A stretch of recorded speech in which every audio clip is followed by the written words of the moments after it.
Ayan. Ayan. Good morning, mga katsurbanes. Ayan. My God, alas 10 na. 10:48. Okay. Hindi ko kakagising lang. Nagising ako alas 8. Pero ngayon lang ako bumangon. Pero,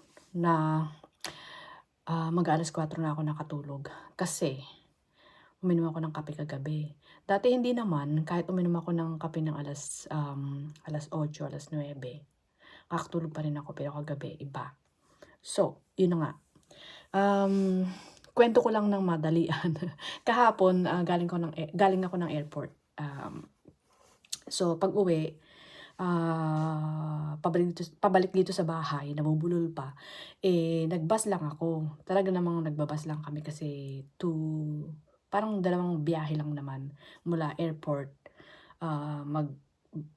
tatlong biyahe pala. So, mula airport, magbabas, tapos bus hanggang subway, tapos isa pa uling bus. Pero mabilis naman ang biyahe. Ngayon, hindi ko tinignan yung number ng bus, basta sumakay na lang ako. Pero nagtanong ako kung dadaan ba ng subway. Sabi naman, oo. So, eto na. Ang alam ko, sandali lang ako from airport to the subway station. Mabilis lang dapat. Pero sabi ko, bakit ang tagal ng biyahe ko? Tsaka yung paligid, iba na.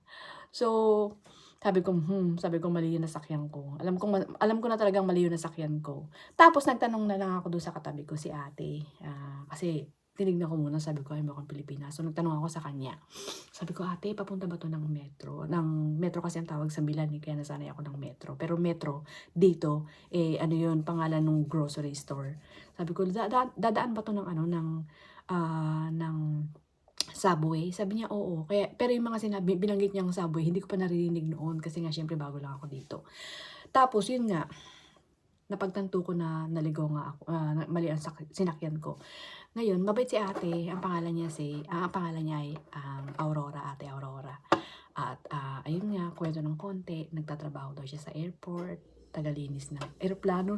Ay! Na-excite ako, sabi ko, wow, tagalinis ng eroplano, sabi kong ganun. Parang ang ganda naman, sabi kong ganun, sana balang araw magkaroon din ako ng ganyang trabaho, yung sa airport ba. Tsaka, nga pala, teka lang. Where is it? Matatapos na yung aking ulam. Ayan. Ito, binigyan niya ako ng ganito. Yan, salamat ate. Sabi niya, baka gusto mong lalagayan ng cellphone. Ayun nga, binigyan niya ako. Thank you ate Aurora. Hindi ko makakalimutan to. Mabait siya.